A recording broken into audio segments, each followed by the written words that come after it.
So Iceland is a very weird country when it comes to many things, and these were some things that I discovered in the first few months while living here that I found very weird compared to what I was used to.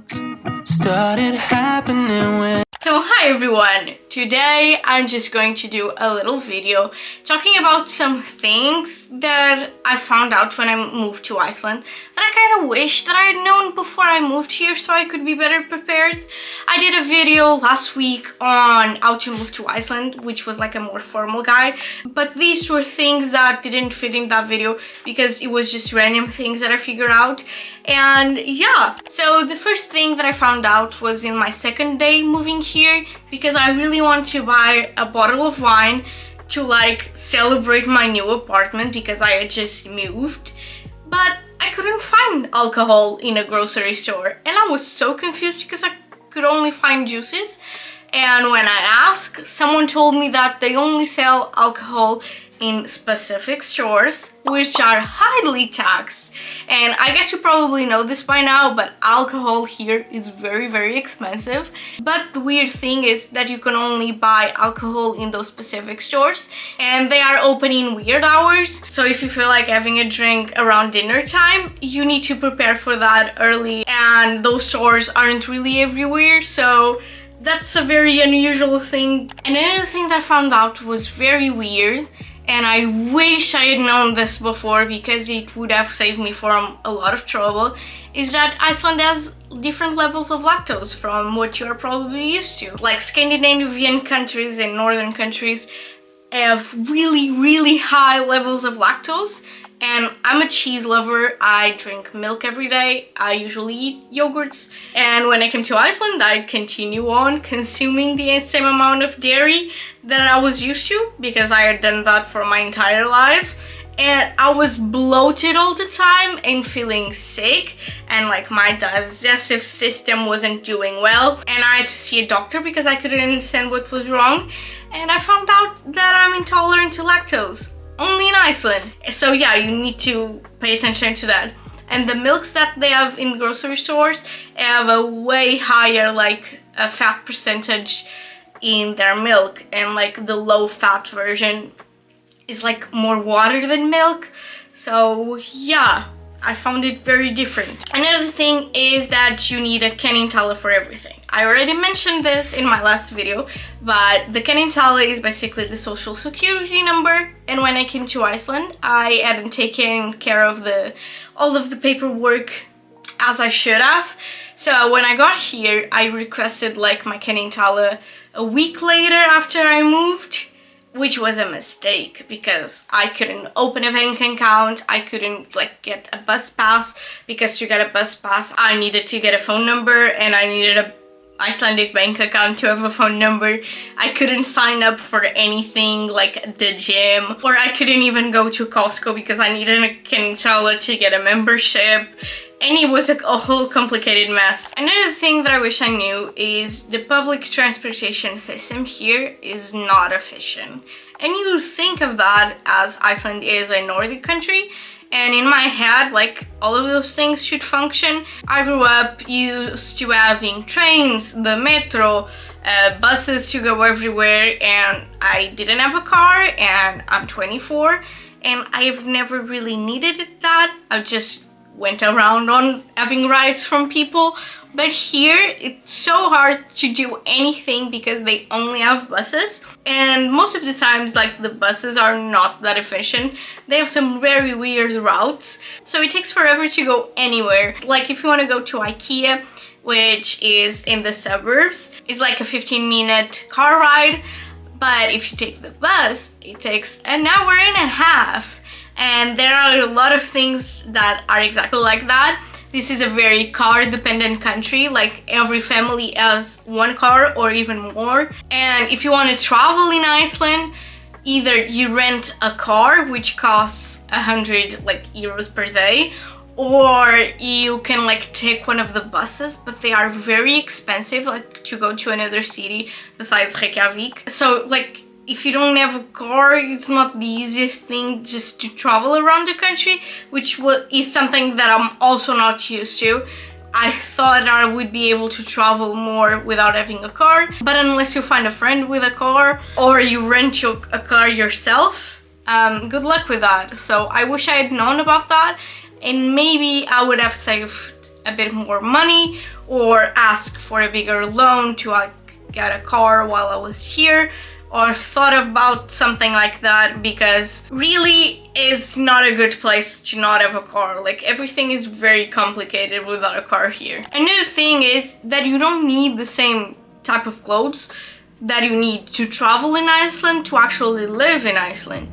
I saw so many videos on what to pack for Iceland, but it's like, to travel, I don't need insane amount of layers and really thick jackets or like merino wool like base layers. I've used them when it was like minus 18 degrees in the city, but it doesn't do that very often. Like, I saw so many videos on how to dress for the cold. Like, this was Canada with like minus 40 degrees, and it's not like that. Like, literally, I use the same clothes here for winter with negative temperatures that I used to use in winter back in Portugal with like 15 degrees. Because here, like, the houses are so warm, so well isolated. Every place that you go to, either is a school or a mall or a cafe or anything, everything is so warm and isolated that unless you are working outside, you don't need like crazy amounts of layers. Turtlenecks and big sweaters are not very useful. Like, this is a very light sweater and I can use this to go to class. But besides this, anything that is like thicker, it's too warm to actually wear in a place. And here in the city, you basically just go to one place to another, and even if you walk half an hour and you are walking, you are pretty warm. So I wish I had known that before I moved, because I bought so many things because I thought that I wasn't going to be prepared with my old winter wardrobe to move here, but I really truly didn't need to buy those many things. And another thing is that clothes here are expensive, but like, you can buy them here. Like, the variety is not the best. If you can buy them outside, yeah, sure, but you don't need to buy a full wardrobe to move here. If you need something, you can just go to H&M and pick it up for like a reasonable price. And it's like annoying because you don't have so many options, but like, with salaries here, you probably can afford the prices of the clothes here. The next thing is that they use apps for everything. So if you're looking for something, they probably have an app for it. For example, if you're looking for a place to do a certain sport, like take a class of Pilates or something, you can search on Google, but nothing will show up because they have an app where you can find that, and they just think that everyone knows about that app. It's called Sportstable. You basically search up what you are looking for and it will give you a bunch of places. I found out about the place where I'm doing ballet on Google, but they just told me it would have been so much easier to look it up on that app, and they use it for everything. Like, the bus pass is on an app. They have like apps for the unions. I don't know, they do everything on apps. They don't do anything on like websites. You can tell that every website is like very outdated because they only use apps. And they have a My Pages section for everything, and you are automatically like signed up for it. Like, if you start a job, you'll probably already have like a section of a profile in your union. Like, you don't need to sign up for anything. Like, the post office, even though you never like ordered anything from it, you never used it before, you already have a profile in the website because you are like living in the country, and they don't really tell you when the package is coming to your home because it's probably not. You are supposed to know that you already have a My Page set up for something. Like, it's so frustrating. But yeah, if you're looking for something, search the name of the company and see if you already have a profile that was created for you.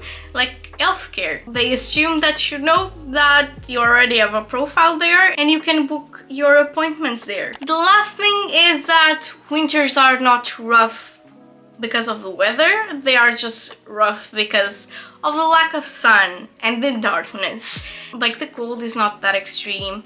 You always hear that Iceland is the land of ice, is very cold. Like, the wind is very rough. Like, everyone hates it. When it gets really windy, you cannot walk. Like, the cold gets in your bones. But if you are well prepared, like with a good hat, good gloves, and a decent jacket, you are good to go. Like, it doesn't get that extremely cold. The snow is kind of nice, but you don't get like blizzards or anything. But the darkness is not a fun part, and you really need to like get a routine and stay on track of your vitamins and try to get away from Iceland every time that you can. So yeah, those were some things that I wish I had known before I moved here. I hope that you have found them helpful or at least interesting, because Iceland is a weird country if you ask me. And yeah, if you want to see more videos like about Iceland and just like my life basically, which are the videos that I usually do, I hope that you can subscribe. If you like this video, I hope that you can give it a thumbs up, and I hope that I can see you in my next video. Bye!